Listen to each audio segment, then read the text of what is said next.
은퇴 후 빚에 늪에 빠진 60대 김씨의 이야기. 노후 파산의 그림자. 평생 열심히 일했는데 이렇게 빚에 허덕이며 살 줄은 꿈에도 몰랐어요. 60대 김씨는 한숨을 내쉬며 말했습니다. 평생을 성실하게 직장 생활하며 가족을 부양해온 김씨는 은퇴 후 퇴직금과 국민연금으로 여유로운 노후를 꿈꿨습니다. 하지만 현실은 냉혹했습니다. 예상치 못한 지출과 자녀 결혼 자금 지원으로 인해 빚더미에 앉게 된 것입니다. 퇴직금은 빠르게 줄어들었고 국민연금만으로는 생활비를 감당하기 어려워졌습니다. 퇴직하면 그동안 모아둔 돈으로 편하게 살 수 있을 줄 알았죠. 하지만 자식 결혼시키고 나니 남는 게 없더라고요. 게다가 갑자기 큰 병에 걸려 병원비까지 써야 했으니 빚을 안 질 수가 없었어요. 김 씨는 빚 독촉에 시달리며 극심한 스트레스를 겪고 있습니다. 밤잠을 설치는 날이 많아졌고 건강도 악화되었습니다. 하지만 가장 힘든 것은 자녀에게 손을 벌려야 하는 상황입니다. 자식들한테 미안해서 돈 얘기는 꺼내지도 못했어요. 그런데 이제는 더 이상 버틸 수가 없어서 어쩔 수 없이 도움을 청해야 할 것 같아요. 김 씨는 죄책감에 고개를 떨궜습니다. 평생 자식들을 위해 헌신했지만 이제는 오히려 짐이 되는 것 같아 마음이 무겁습니다. 은퇴 후 빚의 늪. 김 씨만의 이야기가 아닙니다. 김 씨처럼 은퇴 후 빚에 허덕이는 60대는 우리 주변에서 쉽게 찾아볼 수 있습니다. 통계청에 따르면 60세 이상 가구의 평균 부채는 꾸준히 증가하고 있으며 특히 60대 후반 가구의 부채 증가율은 다른 연령대에 비해 높은 수준입니다. 이는 60대가 은퇴 후 소득 감소와 예상치 못한 지출 증가로 인해 빚을 지는 경우가 많다는 것을 의미합니다. 사례 1. 퇴직 후 사업 실패로 빚더미에 앉은 박 씨. 평생 직장 생활을 하다 은퇴한 박 씨는 퇴직금으로 작은 식당을 열었습니다. 하지만 경험 부족과 경기 침체로 인해 사업은 실패했고 박 씨는 빚만 떠안게 되었습니다. 퇴직금은 물론이고 집까지 담보로 잡혀 생활고에 시달리고 있습니다. 사례 2. 자녀의 사업 실패로 빚 보증을 선 이 씨. 이 씨는 자녀가 사업 자금이 필요하다고 해서 빚 보증을 섰습니다. 하지만 자녀의 사업은 실패했고 이 씨는 빚을 갚아야 하는 상황에 놓였습니다. 퇴직금과 집을 팔아도 빚을 모두 갚기에는 턱없이 부족하여 파산 위기에 처했습니다. 사례 3. 예상치 못한 의료비 지출로 빚을 진 최 씨. 최 씨는 은퇴 후 건강하게 노후를 보내려 했지만 갑작스러운 질병으로 큰 수술을 받게 되었습니다. 의료비는 눈덩이처럼 불어났고 최 씨는 빚을 지지 않을 수 없었습니다. 퇴직금은 병원비로 모두 소진되었고 국민연금만으로는 생활비와 빚을 감당하기 어려워 힘든 나날을 보내고 있습니다. 은퇴 후 빚의 늪. 어떻게 벗어날 수 있을까? 은퇴 후 빚의 늪에 빠진 사람들에게는 몇 가지 해결책이 있습니다. 재정 상담 전문가의 도움을 받아 현재 재정 상황을 정확하게 파악하고 빚을 관리하는 방법을 배우는 것이 중요합니다. 채무 조정 제도를 활용하여 빚 상환 부담을 줄일 수 있습니다. 추가 소득 마련. 파트타임 일자리나 부업 등을 통해 추가 소득을 마련하여 빚을 갚아나가는 노력이 필요합니다. 지출 줄이기. 불필요한 지출을 줄이고 소비 습관을 개선하여 빚 상환에 집중해야 합니다. 정부 지원. 정부에서 제공하는 긴급 생계비 지원, 주거 지원 등 다양한 복지 제도를 활용할 수 있습니다. 은퇴 후 빚의 늪. 예방이 최선입니다. 은퇴 후 빚의 늪에 빠지지 않기 위해서는 철저한 노후 준비가 필수적입니다. 노후 자금 마련. 젊었을 때부터 꾸준히 노후 자금을 마련해야 합니다. 국민연금, 퇴직연금, 개인연금 등 다양한 연금 상품을 활용하고 추가적인 저축이나 투자를 통해 노후 자금을 확보해야 합니다. 예상치 못한 지출 대비 갑작스러운 질병이나 사고에 대비하여 충분한 보험에 가입하는 것이 중요합니다. 자녀에게 의존하지 않기. 자녀에게 경제적인 지원을 기대하기보다는 스스로 노후를 책임질 수 있도록 준비해야 합니다. 빚 관리. 빚은 최대한 줄이고 불필요한 빚은 지지 않도록 주의해야 합니다. 은퇴 후 빚. 사회적 문제로 인식해야. 은퇴 후 빚 문제는 개인적인 문제를 넘어 사회적인 문제로 인식해야 합니다. 정부는 은퇴자들의 빚 문제 해결을 위한 정책적 지원을 강화하고 사회는 은퇴자들이 경제적으로 자립할 수 있도록 돕는 노력을 기울여야 합니다. 은퇴 후 빚에 늪에 빠진 김 씨의 이야기는 우리 사회의 어두운 단면을 보여줍니다. 하지만 김 씨처럼 어려움에 처한 사람들이 희망을 잃지 않고 다시 일어설 수 있도록 따뜻한 관심과 지원이 필요합니다. 우리 모두가 함께 노력한다면 은퇴 후 빚 문제는 충분히 해결할 수 있는 문제입니다. 은퇴 후 퇴직금 투자, 빚 좋은 게 살고, 박 씨의 실패 사례로 보는 노후 사업 리스크. 안녕하세요, 독자 여러분. 오늘은 많은 은퇴자들이 꿈꾸는 퇴직금으로 제2의 인생 시작하기의 어두운 이면에 대해 이야기해 보려 합니다. 특히 평생 직장 생활을 하다 은퇴 후 퇴직금을 사업 자금으로 투자했다 실패한 박 씨의 사례를 통해 노후 사업의 리스크와 실패 요인을 꼼꼼히 분석해 보겠습니다.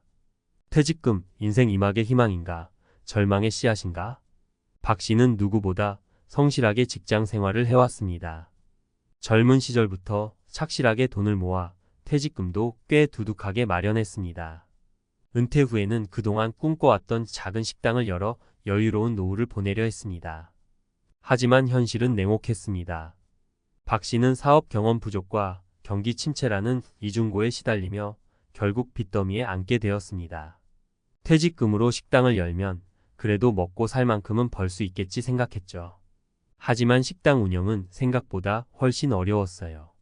손님은 없고 월세와 재료비는 계속 나가고 결국 빚만 늘어났죠.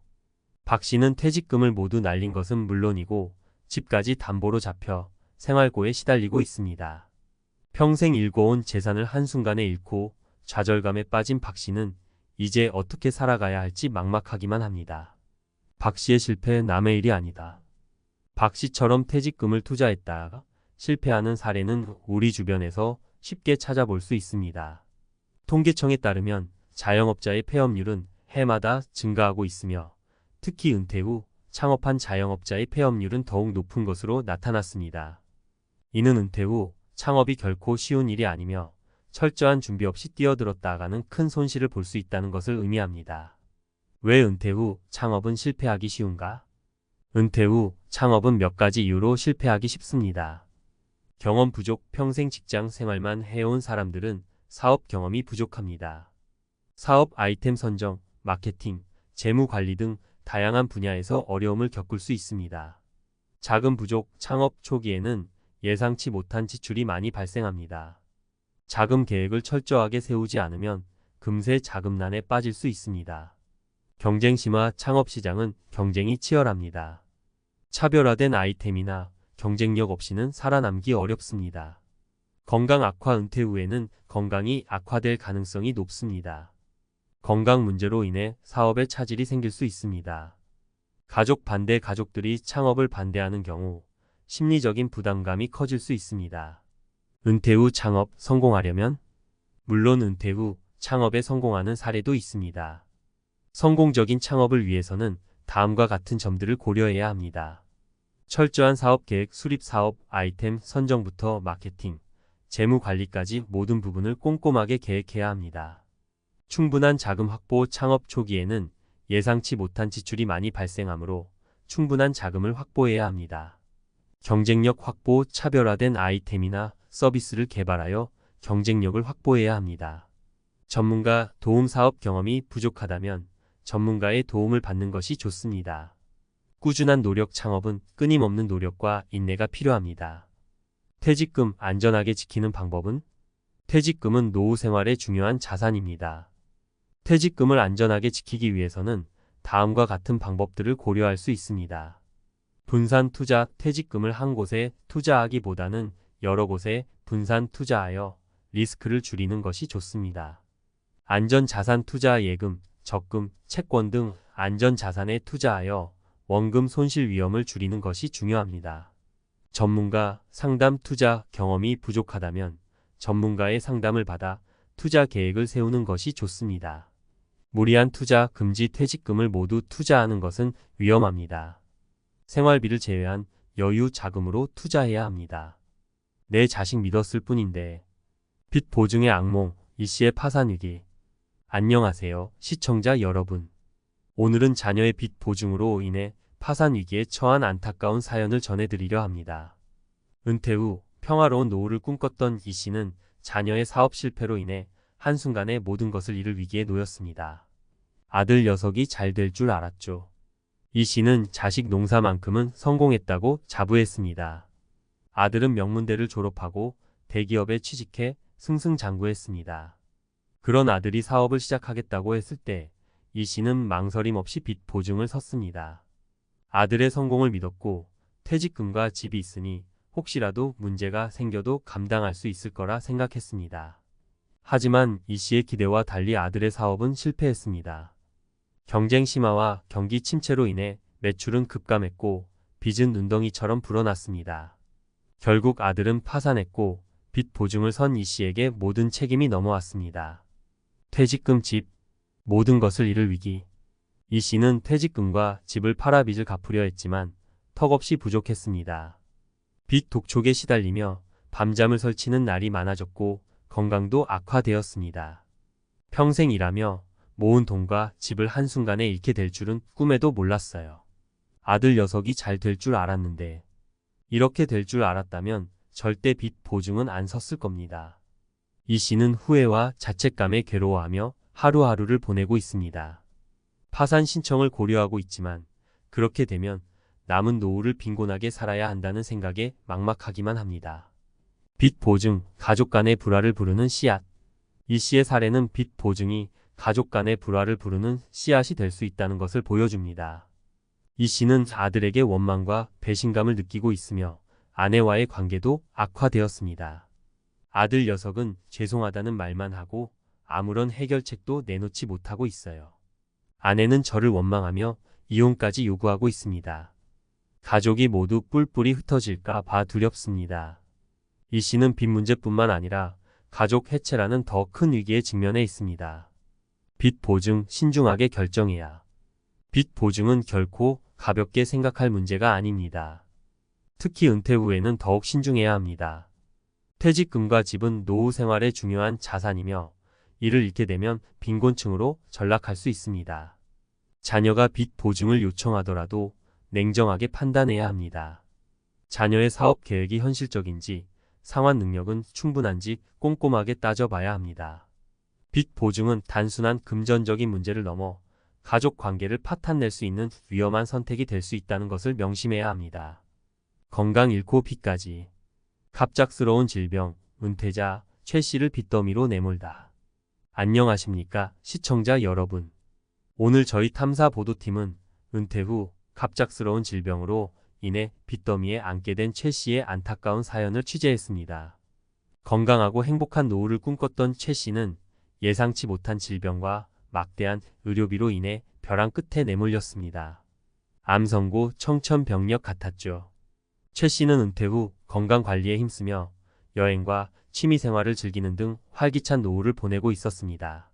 하지만 몇 달 전 갑작스러운 복통과 체중 감소로 병원을 찾았다가 암 선고를 받았습니다. 처음에는 믿기지 않았어요. 건강만큼은 자신 있었는데 암이라니 청천벽력 같았죠. 최 씨는 암 치료를 위해 퇴직금을 쏟아부었습니다. 수술, 항암치료, 방사선 치료 등 끊임없이 이어지는 치료 과정은 막대한 비용을 요구했습니다. 퇴직금은 빠르게 바닥났고 결국 빚을 지지 않을 수 없었습니다. 국민연금만으로는 턱없이 부족해요. 최 씨는 현재 국민연금과 약간의 저축으로 생활하고 있지만 빚 상환과 생활비를 감당하기에는 턱없이 부족합니다. 국민연금으로는 월세 내고 공과금 내면 남는 게 없어요. 빚은 갚아야 하는데 막막하기만 합니다. 최 씨는 빚 독촉에 시달리며 극심한 스트레스를 겪고 있습니다. 암투병으로 인해 몸도 마음도 지친 상태에서 빚까지 갚아야 하는 상황은 최 씨를 더욱 힘들게 하고 있습니다. 의료비 폭탄, 은퇴자에게 더 가혹하다. 최 씨의 사례는 은퇴 후 갑작스러운 질병으로 인해 경제적 어려움에 처하는 은퇴자들의 현실을 보여줍니다. 특히 은퇴자들은 소득이 줄어들고 의료비 지출은 늘어나는 경향이 있어 의료비 부담이 더욱 크게 다가옵니다. 실제로 한국보건사회연구원의 조사에 따르면 65세 이상 노인 가구의 월 평균 의료비 지출은 전체 가구 평균보다 높은 것으로 나타났습니다. 또한 노인 가구의 빈곤율은 의료비 지출 증가와 함께 높아지는 경향을 보입니다. 의료 안전망 튼튼하게 구축되어야 최 씨처럼 예상치 못한 질병으로 인해 빚더미에 앉는 은퇴자들을 보호하기 위해서는 의료 안전망을 더욱 튼튼하게 구축해야 합니다.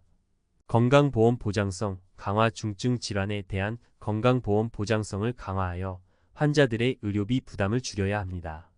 재난적 의료비 지원 확대 갑작스러운 질병으로 인해 과도한 의료비를 부담해야 하는 환자들을 위한 재난적 의료비 지원 제도를 확대해야 합니다.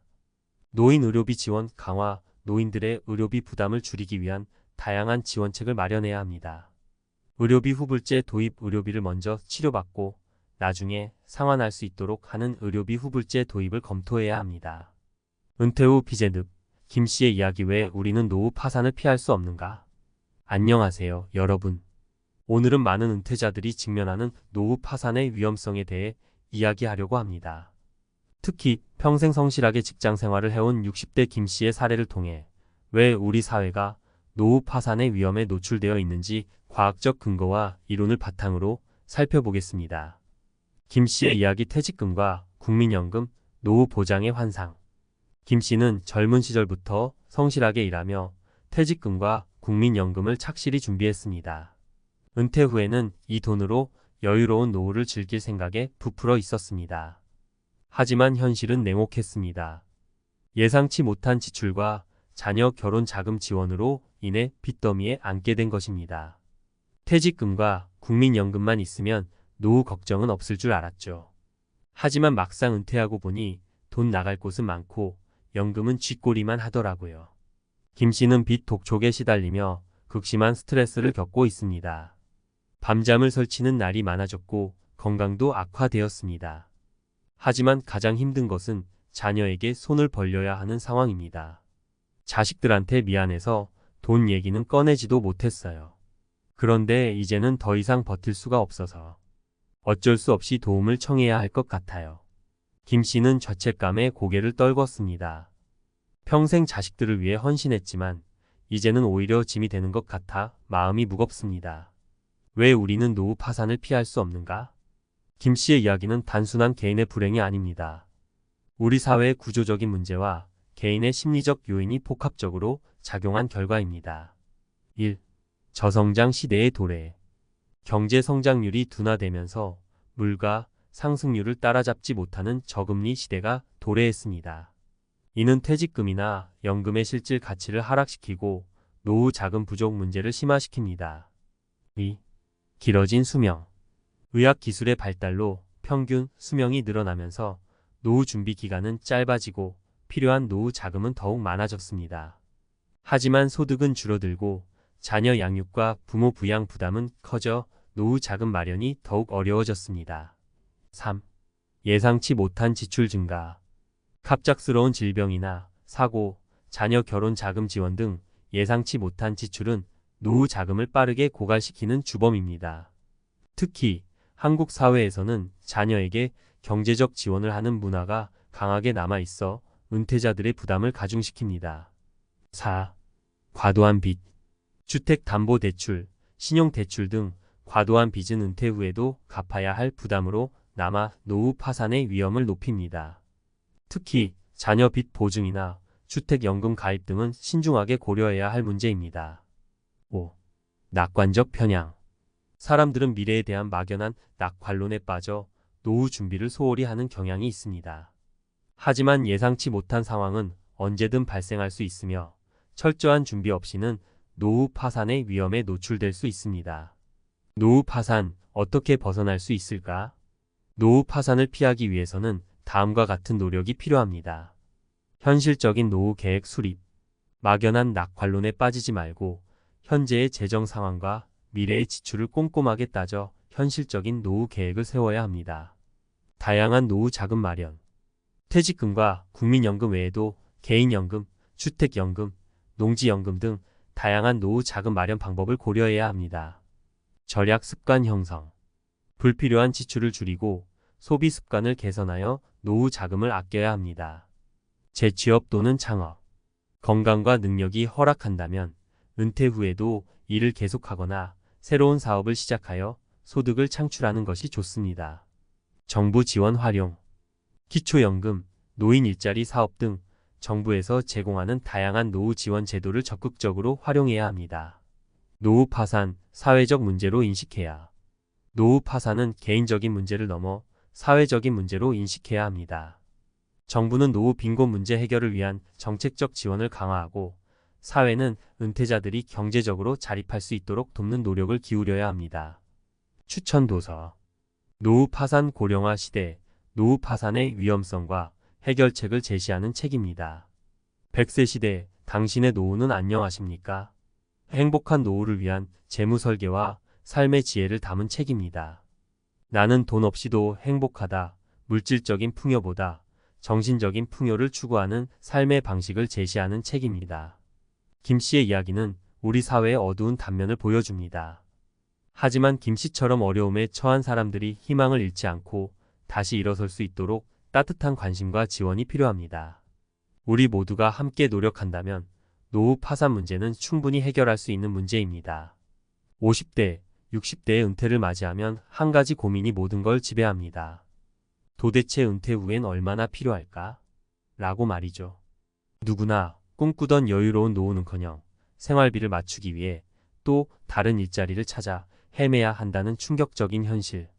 주변에서 들려오는 월 200만 원으로는 턱없이 부족하다는 말이 남의 이야기가 아닐지도 모릅니다. 오늘 이야기할 김 씨의 사례는 우리가 무심코 지나쳤던 은퇴 후 진짜 생활비에 대한 냉혹한 진실을 보여줍니다. 당신도 아마 깜짝 놀랄지도 모릅니다. 은퇴 후 생활비, 현실은 잔인하다. 김 씨의 사례와 우리 모두의 이야기. 은퇴 후 생활비, 정말로 한 달에 얼마나 필요할까요? 우리가 머릿속으로 그리는 이상적인 노후는 넉넉한 연금과 편안한 휴식으로 가득 차 있지만 현실은 그리 녹록지 않습니다. 김 씨의 이야기를 통해 은퇴 후 생활비의 실체를 낱낱이 파헤쳐 봅시다. 그리고 비슷한 고민을 가진 50대, 60대 여러분께 도움이 될 수 있는 팁도 함께 나눌게요. 사례 1. 60대 김 씨, 생각보다 훨씬 더 부족합니다. 김 씨는 대기업에서 35년간 성실히 일해온 직장인이었습니다. 퇴직 당시 받은 퇴직금과 국민연금을 합쳐보면 한 달에 약 180만 원 정도의 생활비를 쓸 수 있다고 생각했습니다. 하지만 실제로 은퇴 후 생활을 시작하자 상황은 완전히 달라졌습니다. 김 씨는 생활비가 줄어들 줄 알았는데 오히려 더 늘었다고 말합니다. 이유는 간단했습니다. 현역 시절에는 회사에서 제공하던 교통비, 식비 등 복지가 사라지고 모든 비용을 본인이 부담해야 했던 것이죠.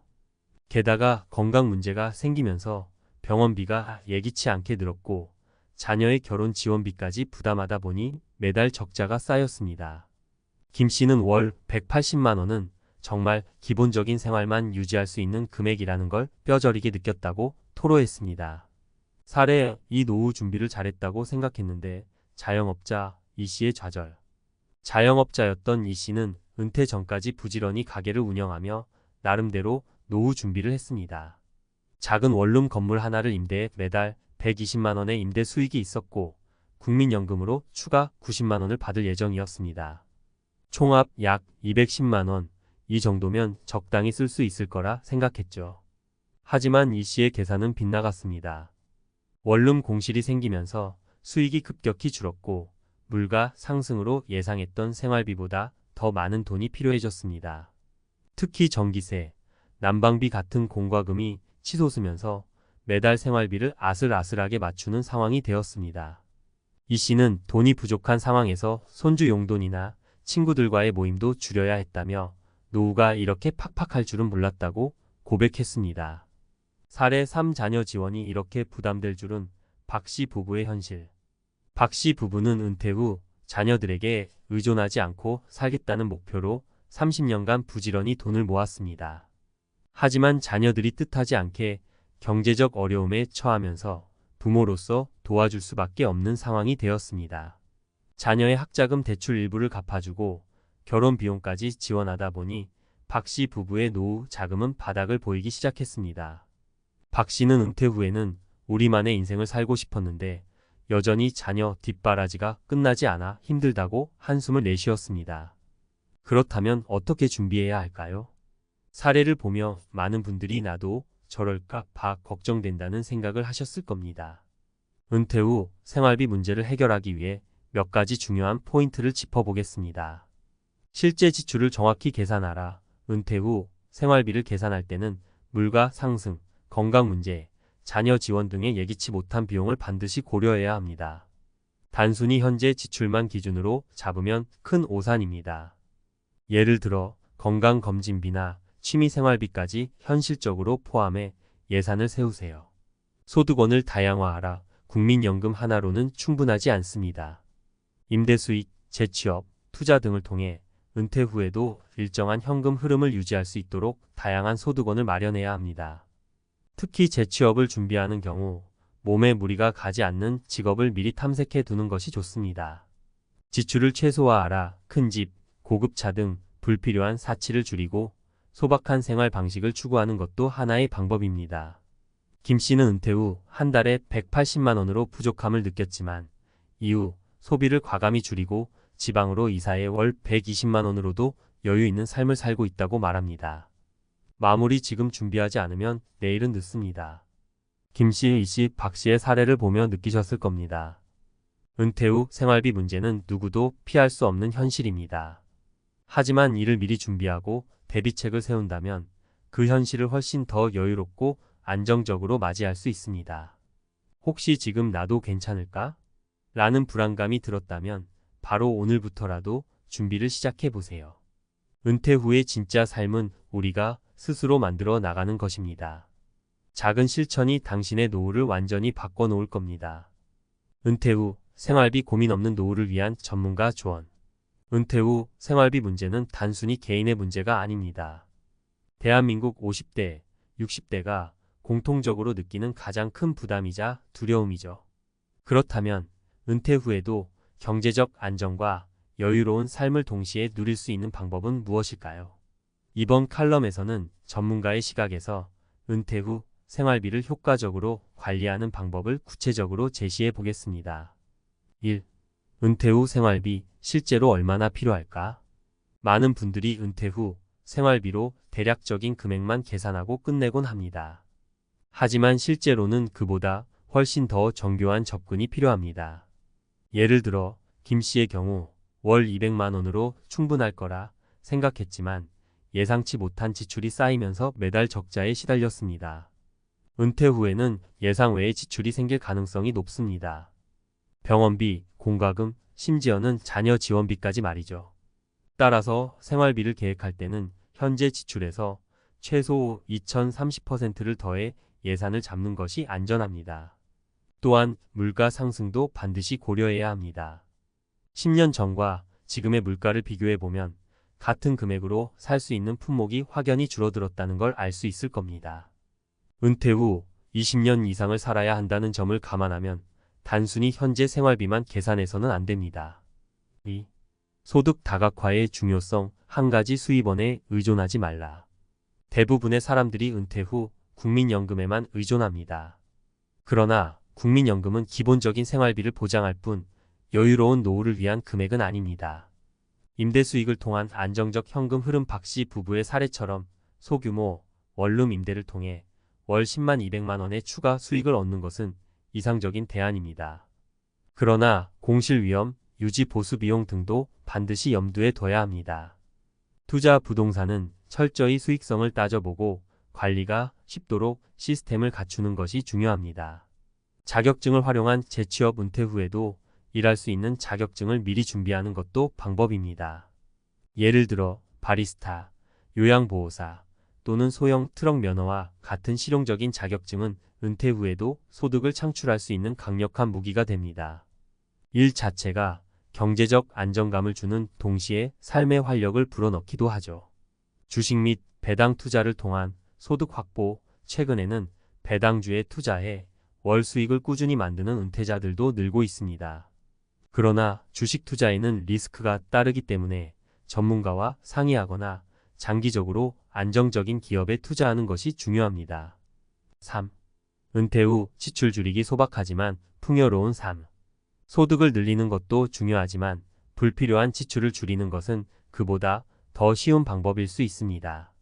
생활비 줄이기. 대도시에서의 높은 생활비 부담을 줄이기 위해 지방, 소도시로 이주하는 사례가 늘고 있습니다. 지방에서는 주택 임대료가 낮고 공과금 및 생필품 비용도 저렴하기 때문에 같은 금액으로 훨씬 풍요롭게 살 수 있습니다. 김 씨의 경우 서울에서 월 200만 원으로도 빠듯했던 생활이 지방으로 이사한 후 월 120만 원으로 여유로워졌다고 합니다. 지방 생활을 선택하면 건강한 식재료를 구입하고 자연 속에서 더 건강한 삶을 누릴 수 있는 장점도 있습니다. 사치품과 욕심 줄이기. 많은 사람들이 은퇴 후에도 넓은 집, 고급 차를 유지하려고 애씁니다. 그러나 이는 오히려 경제적 부담을 가중시킬 뿐입니다. 가족의 규모와 실제 필요한 공간을 고려해 더 작은 집으로 이사하거나 대중교통을 활용해 차량 유지비를 절감하는 것이 현명한 선택입니다. 취미로 소소한 행복 누리기. 사랑하는 사람들과 즐거운 시간을 보내거나 경제적 부담이 적은 취미를 통해 마음의 여유를 찾는 것도 중요합니다. 자전거 타기, 독서, 텃밭 가꾸기와 같은 활동은 적은 비용으로도 큰 행복을 줄 수 있습니다. 4. 장기 계획과 실천의 중요성. 은퇴 준비는 단기적으로 해결할 문제가 아닙니다. 은퇴를 준비하기 위해서는 장기적인 관점과 구체적인 계획이 필요합니다. 재정 상담 받기. 재정 전문가와 상담을 통해 개인의 상황에 맞는 맞춤형 계획을 세우세요. 은퇴 후 예상되는 지출과 소득을 정확히 분석하고 부족한 부분을 메울 방법을 찾아야 합니다. 예산표 작성과 지출 통제. 월별 예산을 철저히 관리하면 불필요한 지출을 줄이고 생활비를 안정적으로 유지할 수 있습니다. 지출 항목을 항시 점검하며 예산을 초과하지 않도록 신경 쓰세요. 남편이 떠난 뒤 연금만이 의지였어요. 이 말은 그저 슬픈 이야기의 시작이 아닙니다. 우리 사회 수많은 여성들이 맞닥뜨리는 조용하고 고단한 현실의 고백이기도 합니다. 함께 살아온 남편이 먼저 세상을 떠나고 자녀들도 각자의 삶을 살아가느라 점점 멀어지며 결국 혼자 남겨진 삶. 그 삶의 버팀목이 되어주는 것이 단 한 줄의 연금이라면 그 무게는 상상 이상일 겁니다. 지금 이 순간에도 그때 연금 준비만 좀 더 했더라면 하고 후회하는 60대 여성들이 많습니다. 그런데 이건 단지 돈의 문제가 아닙니다. 의지할 수 있는 무언가가 있는지, 나를 지탱해줄 최소한의 안전망이 있는지가 인생 후반의 체온을 결정합니다. 첫 번째 사례는 서울에서 자취하며 살아가는 66세 김정희 가명 씨입니다. 남편이 위암으로 갑작스럽게 세상을 떠난 뒤 정희 씨는 20년 넘게 다녔던 직장을 퇴직하고 처음으로 은퇴라는 낯선 시간을 맞이하게 됐습니다. 그녀가 매달 의지할 수 있었던 것은 국민연금 89만 원뿐이었습니다. 월세 40만 원을 내고 나면 남는 돈은 49만 원. 전기세, 수도세, 핸드폰 요금, 병원비를 내고 나면 그야말로 생존만 가능한 생활. 하지만 정희 씨는 그래도 연금이 있어서 다행이라고 말합니다. 같은 연령의 친구가 연금 없이 자식에게 생활비를 기대하며 눈치 보며 사는 걸 보며 그녀는 늦게라도 연금 가입을 유지한 자신의 과거 선택에 감사하고 있다고 말합니다. 두 번째 사례는 63세의 오영자 가명 씨입니다. 경기도 외곽의 한 빌라에서 혼자 살고 있는 그녀는 남편 사망 후 유족연금 월 65만 원을 받고 있습니다. 문제는 이 돈으로는 약값조차 제대로 감당하기 어렵다는 겁니다. 고혈압, 당뇨, 고지혈증 3가지 만성질환으로 한 달에 약값만 12만 원이 넘고 병원 통원비까지 합치면 20만 원에 가까워집니다. 자식들에게 손 벌릴 수 없어 하루 2끼로 버티고 겨울엔 난방비 아끼느라 패딩을 껴입고 지냅니다. 그녀는 말합니다. 지금이라도 작은 일이라도 해서 수입이 생기면 좋겠는데 몸이 말을 안 들어요. 그녀에게 연금은 생계가 아니라 생존선입니다. 세 번째 사례는 조금은 다른 결을 가집니다. 부산에 거주하는 68세 이순자 가명 씨는 50대부터 사적으로도 노후를 준비해 왔습니다. 국민연금 외에도 개인연금과 주택연금까지 3가지 수입원이 있었고 남편이 떠난 뒤에도 큰 흔들림 없이 생활을 이어갈 수 있었습니다. 순자 씨는 말합니다. 남편이 떠난 건 정말 큰 상처였지만 경제적인 걱정이 덜하니 오히려 건강과 여가에 집중할 수 있었어요. 그녀는 지금도 요가와 여행, 문화센터 수업 등을 다니며 활기찬 노후를 보내고 있습니다. 연금은 그녀에게 혼자 살아도 우울하지 않은 이유였습니다. 이 세 사례는 연금의 액수보다 더 중요한 게 있다는 걸 알려줍니다. 바로 노후에 대한 준비의 깊이입니다. 국민연금 하나만으로는 생계조차 유지하기 어렵지만 그것조차 없는 사람에겐 그마저도 간절한 희망이 됩니다. 반대로 국민연금에 더해 사적연금이나 주택연금이 함께 준비되어 있다면 인생 후반은 삶을 버티는 것이 아닌 즐기는 것이 될 수 있습니다. 많은 분들이 나는 연금 받을 수 있을까? 지금 시작해도 늦지 않았을까? 라는 걱정을 합니다. 사실 연금은 조기 준비가 핵심입니다.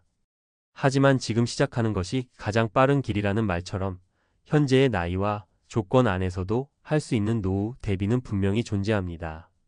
예를 들어 국민연금의 사각지대에 있는 전업주부라면 이미 가입을 통해 월 10만 20만 원씩만이라도 납입을 시작할 수 있습니다. 60세 이전까지 납입이 가능하고 최소 가입 기간인 10년만 채워도 연금을 받을 수 있습니다. 만약 이도 부담스럽다면 기초연금 수급 자격을 체크해보는 것도 방법입니다. 소득과 재산 요건이 맞는다면 월 최대 4,050만 원까지 수령 가능합니다. 특히 기초연금은 유족연금이나 국민연금과 중복 수령이 가능한 경우도 있으므로 꼭 확인해보는 것이 좋습니다. 또한 요즘은 60대 여성도 온라인을 통해 소액 부업이나 콘텐츠 수익 창출 등으로 부가 수입을 만들 수 있는 시대입니다. 내가 가진 경험이나 이야기를 콘텐츠화하거나 자신만의 장점을 살린 강의나 소규모 사업도 연금 외 수입을 만들어주는 좋은 방법이 될 수 있습니다. 결국 중요한 건 혼자가 되었을 때의 나를 상상하고 준비하는 일입니다. 그 상상은 우울함이 아니라 오히려 자립적인 삶을 위한 실질적 출발점이 될 수 있습니다. 그리고 그 첫 단추가 바로 연금입니다. 남편이 있어도 자녀가 있어도 결국 내 삶의 중심은 내가 되어야 하니까요. 지금 당신이 60대라면 늦지 않았습니다. 50대라면 더할 나위 없이 좋습니다. 그리고 70대라 하더라도 삶을 지탱해줄 최소한의 기초는 만들 수 있습니다. 그러니 오늘 꼭 확인해 보세요. 나는 어떤 연금을 받을 수 있는지, 지금부터 무엇을 준비할 수 있는지, 그 한 걸음이 나중에 혼자가 되어도 눈물 흘리지 않게 해줄 든든한 울타리가 될 테니까요. 많은 분들이 연금이라는 단어를 들으면 국민연금을 떠올리지만 실질적인 노후 대비는 그보다 훨씬 더 다층적입니다. 특히 남편이 먼저 세상을 떠났거나 평생 가사와 육아에 전념했던 여성의 경우 국민연금 수급액이 너무 적어 노후 생활이 막막한 경우가 대부분입니다. 그렇기 때문에 연금 하나만으로는 부족하다는 사실을 명확히 알고 지금이라도 실천 가능한 전략을 세우는 게 매우 중요합니다. 첫째, 국민연금 임의 가입 제도는 늦게라도 연금 수급권을 확보할 수 있는 아주 중요한 제도입니다. 예를 들어 전업주부나 프리랜서 혹은 자영업자 중 국민연금에 가입하지 않은 사람은 임의 가입을 통해 매달 10만 원, 20만 원 정도만 납입해도 최소 10년을 채우면 연금을 받을 수 있습니다. 만약 지금 55세이고 앞으로 10년 동안 월 18만 원을 납부하면 65세부터 대략 월 810만 원 수준의 연금을 받을 수 있게 됩니다. 물론 금액은 크지 않지만 이는 기초연금과 병행 수령할 수 있고 무엇보다 내 이름으로 나오는 돈이라는 점에서 자존감과 심리적 안정감에 큰 역할을 합니다. 둘째, 기초연금은 놓치지 말아야 할 또 하나의 생존 수단입니다. 소득과 재산이 일정 기준 이하라면 65세부터 월 최대 40만 5천 원까지 받을 수 있습니다. 2025년 기준. 특히 기초연금은 유족연금, 장애연금 등과 일부 중복 수급이 가능하므로 단독 가구 기준 재산이 2억 원 이하, 소득이 월 200만 원 이하인 경우는 반드시 신청을 고려해 보세요. 간혹 어차피 안 되겠지 하고 신청조차 안 하시는 분들이 있는데 실제로는 자녀 명의로 부동산이 있거나 본인 소득이 미미한 경우라면 충분히 수급 가능성이 있습니다. 주민센터에서 소득 재산 확인 신청을 꼭 해보시는 걸 권장드립니다. 셋째, 주택연금도 많은 분들이 오해하는 제도 중 하나입니다. 주택이 있으면 연금을 못 받는다고 생각하시지만 오히려 일정 가치 이상의 주택을 가진 경우에는 그 자산을 기반으로 평생 수입을 만들 수 있습니다. 예를 들어 수도권에 3억 원짜리 아파트 한 채만 있어도 65세 이후에는 매달 약 80만 90만 원의 주택연금을 수령하며 살 수 있습니다. 중요한 건 이 제도는 주택 소유권을 유지하면서 거주도 가능하다는 점입니다. 즉, 집을 팔지 않고도 현금 흐름을 만들 수 있다는 뜻이죠. 넷째, 사적연금, 개인연금, 연금저축, IRP도 꾸준히 관심을 가져야 합니다.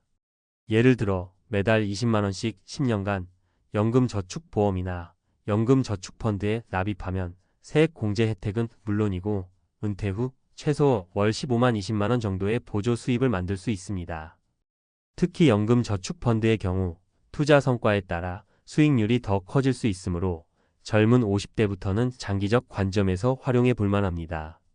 그리고 무엇보다 IRP 개인형 퇴직연금 계좌와 함께 활용하면 연간 최대 900만 원까지 세액 공제를 받을 수 있다는 것도 기억해 두세요. 다섯째, 부업이나 소액 창업을 통한 수입 다각화 전략입니다. 많은 60대 여성들이 나는 기술도 없고 나이도 많다며 포기하지만 사실 요즘 시대에는 오히려 연륜과 경험이 자산입니다. 예를 들어 반찬가게 소규모 배달, 재봉틀로 파우치 제작, 중고 물건 온라인 판매, 동네 아이들 한글 공부 봐주기, 블로그 체험단 활동, 심지어 시니어 유튜버까지 다양한 수익 모델이 가능합니다.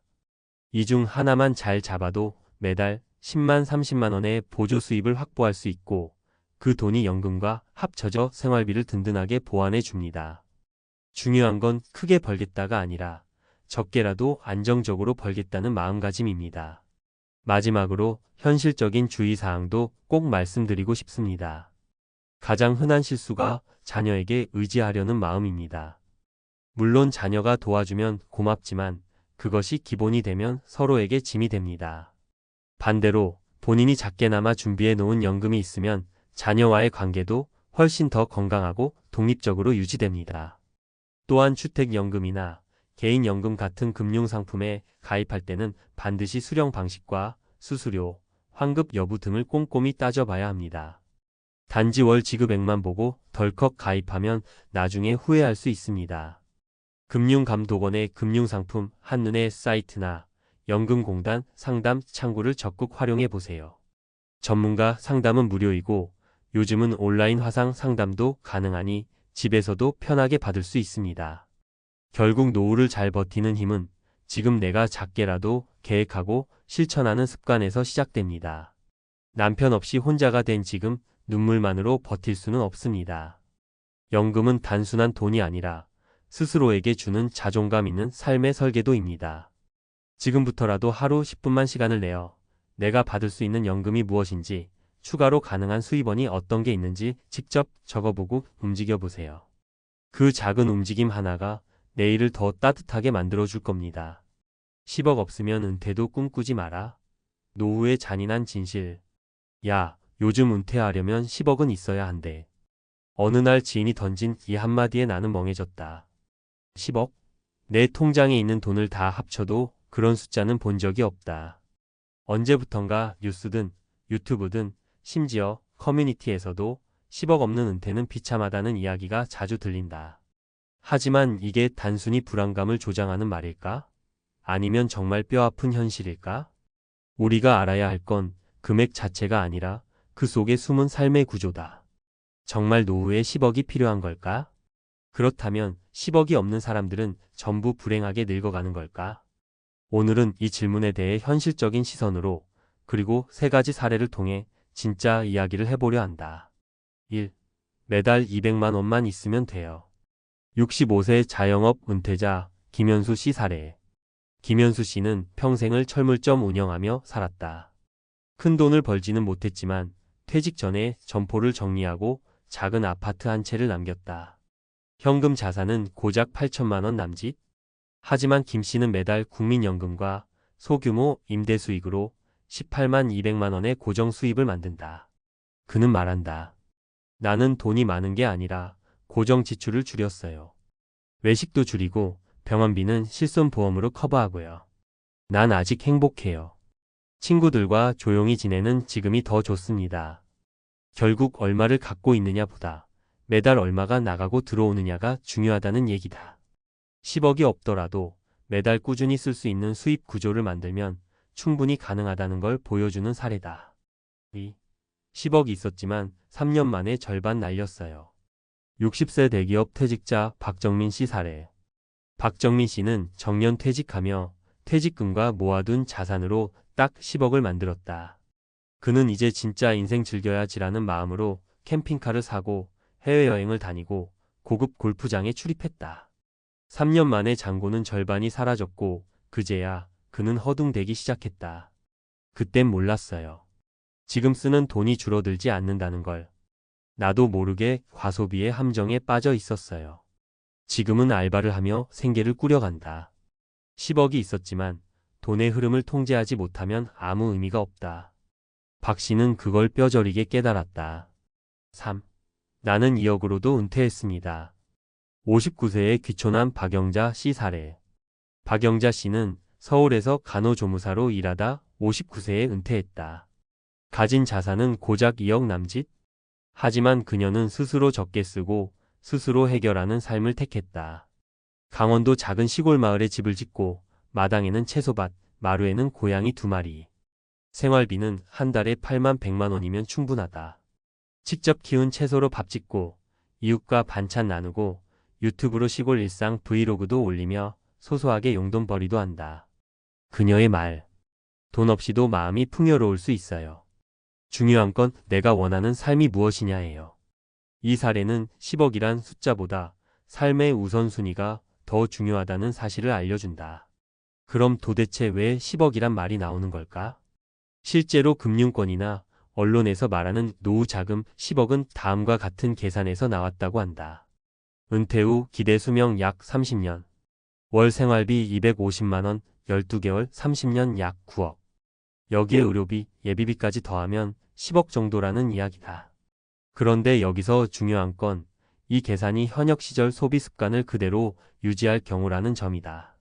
즉, 은퇴 후 소비 패턴을 바꾸면 이 금액은 얼마든지 줄일 수 있다. 결국 핵심은 돈의 액수가 아니다. 은퇴 후 삶에서 진짜 중요한 건 다음 3가지다. 지속 가능한 월 수입 구조가 있는가? 연금이든 임대 수익이든 꾸준히 들어오는 돈이 있다면 현금 흐름이 생긴다. 그게 곧 삶의 안정이다. 소비를 통제할 수 있는가? 무계획한 소비는 어떤 자산도 단숨에 무너뜨린다. 은퇴 후엔 적당히 쓰는 능력이 가장 강력한 자산이다. 내가 원하는 삶의 형태는 무엇인가? 누군가는 매달 300만 원으로도 만족하고 누군가는 500만 원도 모자라다. 결국 중요한 건 내 삶의 기준을 아는 것이다. 결론 10억이 없어도 괜찮습니다. 10억 없으면 은퇴도 꿈꾸지 마라는 말은 사실 우리의 불안 심리를 자극하는 마케팅에 가깝다. 실제 사례들을 보면 2억으로도 만족하며 살아가는 사람이 있고 10억이 있어도 불안한 사람이 있다. 그러니 지금 당장 해야 할 일은 10억을 만들기 위해 초조해지는 것이 아니라 내가 어떤 삶을 원하는지 그리고 그 삶을 위해 어떤 구조를 만들 것인지를 진지하게 고민하는 것이다. 당신의 은퇴 금액이 아니라 방향이 중요하다. 불안보다는 설계를, 조급함보다는 전략을 선택하자. 그것이 노후의 잔인한 진실을 이기는 가장 확실한 방법이다. 10억이 없다고 포기하지 마라. 당신의 노후를 지킬 3가지 설계 전략. 그래도 난 10억은 못 모을 것 같아. 그냥 포기해야 하나? 많은 분들이 이렇게 한숨을 쉰다. 하지만 명심하자. 노후의 본질은 금액이 아니라 구조다. 지금부터 말씀드릴 3가지 전략은 실제로 자산이 많지 않아도 은퇴 후 삶을 안정적으로 때론 더 행복하게 살아갈 수 있는 현실적인 설계법이다. 비싸지도 않고 어렵지도 않다. 단지 조금 다르게 생각하고 꾸준히 실천하는 것뿐이다. 1. 전략 하나 현금 흐름 중심으로 자산 재배치하라. 많은 분들이 자산의 대부분을 부동산에 묶어둔다. 하지만 집 한 채만 덩그러니 있고 매달 들어오는 돈이 없다면 은퇴 후엔 불안하다. 예를 들어볼게요. CAS 62세 송모 씨. 서울 아파트 한 채가 15억. 현금은 거의 없음. 퇴직 후 연금이 80만 원인데 한 달 생활비는 250만 원. 매달 170만 원 적자. 결국 그가 선택한 건 아파트를 팔고 3억 원대 수도권 작은 집으로 이사. 나머지 12억 중 일부는 안정적인 채권형 ETF에, 일부는 월 지급형 상품에 투자. 결과는 매달 100만 원 이상의 수익 발생, 연금 월 18만 200만 원 확보. 심리적 여유가 생기고 소비 패턴도 줄어든. 핵심은 자산의 크기가 아니라 현금이 도는 구조다. 지금 가진 자산을 점검해보자. 비효율적인 덩어리 자산의 고가 주택을 나눠보자. 현금 흐름을 만들어줄 자산군의 연금형 상품, 임대 가능 자산에 눈을 돌리자. 이 전략 둘 지출 구조를 먼저 바꿔라. 노후 준비는 수입만이 답이 아니다. 지출을 구조적으로 줄일 수 있다면 수입은 자연스럽게 따라온다. CAS 60세 정혜순 씨. 퇴직 후 생활비가 월 350만 원. 하지만 연금은 120만 원뿐. 늘 적자에 허덕이며 불안했다. 그러다 그녀는 지출 다이어트를 결심했다. 보험 재정비 월 45만 원, 18만 원. 통신비 3인 가족 27만 원, 알뜰폰 와이파이로 10만 원. 외식 배달 월 50만 원, 직접 요리와 나눔 생활로 20만 원. 구독 서비스 정리. 이렇게만 해도 한 달 80만 원 이상이 절약됐다. 쓸데없는데 새고 있던 돈이 이렇게 많을 줄 몰랐어요. 그녀의 말이다. 노후는 절약이 아니라 지출 최적화다. 돈을 아끼되 삶의 질은 지키는 똑똑한 소비 전략이 필요하다. 3. 전략 셋. 시간을 활용해 소득 구조를 만들자. 은퇴했다고 돈을 벌 수 없는 건 아니다. 오히려 시간은 풍부하고 경험도 쌓인 지금이 인생 이막의 경제적 기회다. CAS 58세 김민재 씨 부부. 남편은 대기업에서 퇴직했고 아내는 오랫동안 주부였다. 퇴직금으로 전세금 돌려주고 나니 남은 돈은 고작 1억. 하지만 그들은 함께 고민했다. 남편은 퇴직 후 유튜브로 기술 강의 시작. 아내는 마을 주민 대상 반찬 클래스 시작. 한 달 수입. 초기엔 30만 원도 안 됐지만 지금은 유튜브 광고 수익, 수강료, 소소한 주문 판매로 두 사람 합쳐 120만 원.